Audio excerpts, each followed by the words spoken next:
one key learning for today is extremely simple, and it is this. The 4-month period immediately prior to conception should be considered the real first trimester. In other words, healthy parents make healthy babies, and ensuring the optimal health of both prospective parents during that real first trimester will have a positive impact on every aspect of the reproductive cycle, from fertility right through to breastfeeding. But most importantly, it will have a positive impact on the health of that lucky child for his or her entire lifetime. So why is this message my thing, and why has it now been my singular preoccupation for 35 years of my professional life? Well, let me take you back to 1985. We're in an inner city suburb, and I'm attending my very first nursing mothers meeting. We're a group of about 10 new mums with our babies ranging from just a few weeks of age to a few months. And we're sharing our stories, namely what was our greatest challenge and then our greatest joy on our journey to becoming a mum. So those stories started with Angela's long, hard road to conceiving, her years of heartache and trying, then the decision to opt for IVF. This decision led to significant stress on her relationship and the family finances until finally a successful conception and now the baby nursing at her breast. Jenny told us about numerous miscarriages with no explanation from doctors and her years of anxiety and disappointment before she finally carried a baby daughter to full term. Lacey had got pregnant easily but was horrified when she went into premature labour at 30 weeks. The next 3 months were a nightmare of twice daily visits to intensive care and the constant stress as her tiny daughter suffered health setbacks along with growth and progress until finally, to Lacey's great delight, she was able to take her home. Fiona had undergone an emergency caesarean. She'd only ever expected to have a normal birth, so felt she'd failed, and she certainly wasn't prepared for the after effects of major surgery or of her diminished desire to mother her new baby. Now, she was thrilled when her detachment finally passed and she was actually able to start enjoying her role as a new mum. And the stories continued. And I'm sure you will relate to some elements of each one. The months of TTC, pregnancy issues, birth complications, baby blues and full-blown postnatal depression, colicky babies, sleepless nights, unpreparedness for the reality of being a new mum, alongside the many undoubtedly joy-filled moments of being a new parent. And then it came to my turn. And my experience had been the direct opposite of everything I'd been listening to. At age 37, I'd conceived in the very first cycle. I had a trouble-free pregnancy, none of the usual ills and discomforts. I felt wonderful, and my first son made his entry into the world at home after 3 hours in labour with my partner and our midwife present. It was the most profound experience of my life. The days that followed were filled with a great sense of wonder and total well-being. Our baby was beautiful, vigorous and alert, and now at age 33, that son is the extremely healthy father of my 2 grandsons, and the transgenerational effects of robust preconception care are very apparent. But I've been truly blessed. In 1982, I had the great good fortune, that was after 15 years in community pharmacy, I was then completing postgraduate studies in nutritional medicine, to learn of the work of the British group Foresight, the Association for the Promotion of Preconceptual Care showed beyond doubt that when both prospective parents improved their diet, adopted a healthy lifestyle and cleaned up their environment in the months before their baby was conceived, they could expect to improve every aspect of reproduction and expect an exceptionally bright, happy, healthy child. So acting on that information had dramatically changed my experience of becoming a mum, and I knew from the very earliest days of David's life that Alex and I had done something right, and I wanted to share that knowledge with the world. So I was now a woman on a mission, and here I am at 71, still on the campaign trail. So what's involved in preconception health care? Well, first of all, both partners equally. Then squeaky clean diet and lifestyle in place, not being put in place, but in place for a minimum period of 4 months prior to conception. And may I say, the longer the preparation, the better.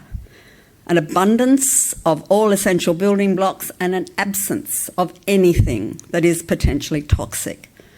Now, it's a really simple formula. And today I'm going to leave you with a few key take-home points that could get you or someone you know started on the path to the healthiest baby or maybe the healthiest grandbaby possible. So before you even start trying, you need the following in place.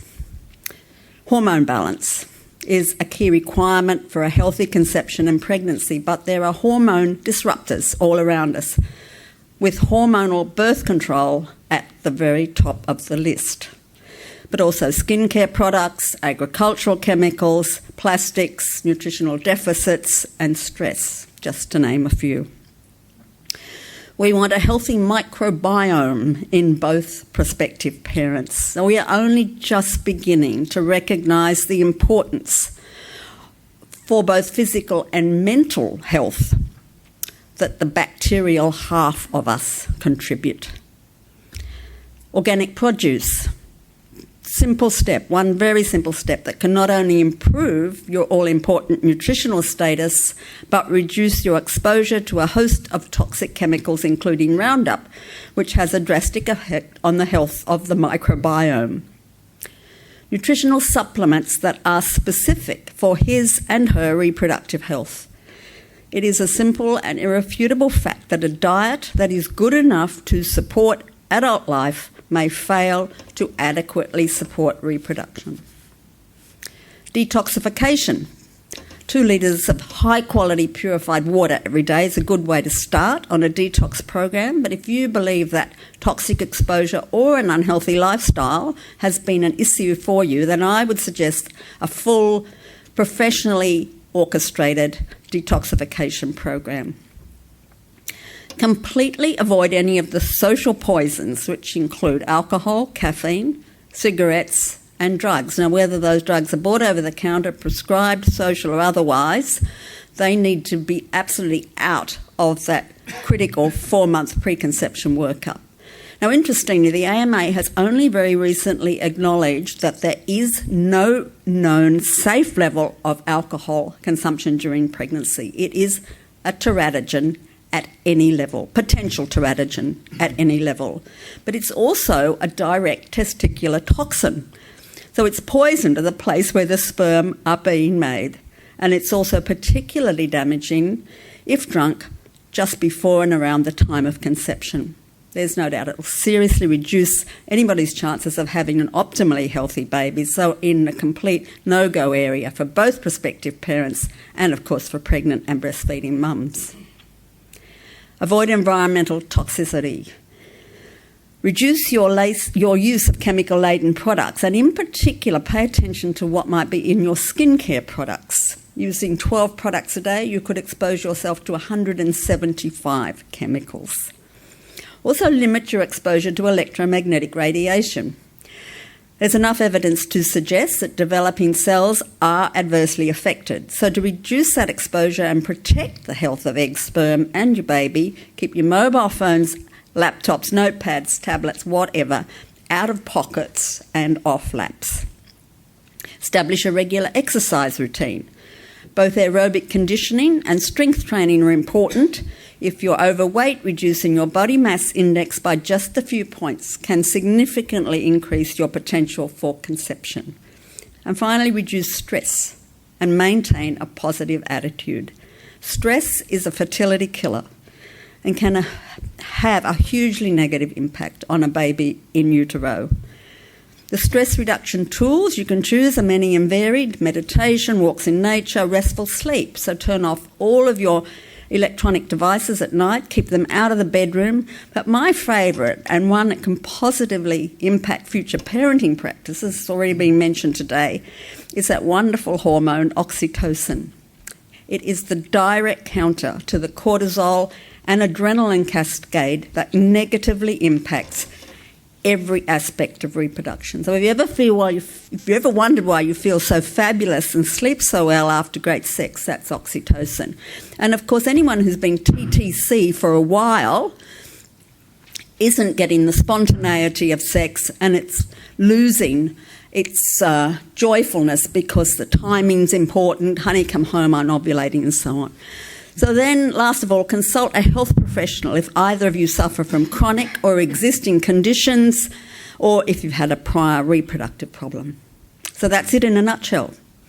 Simple recommendations that are at the heart of how we ensure the next generation gets the healthiest possible start in life. That start has its foundation in ensuring the optimal physical and mental health of both prospective parents well before conception. And of course, the formula also has at its core a profound respect for both ourselves and for our children. And may I also say, as Mama Marlene so eloquently pointed out this morning, the foundation is everything. And this is really the foundation for everything. So thank you.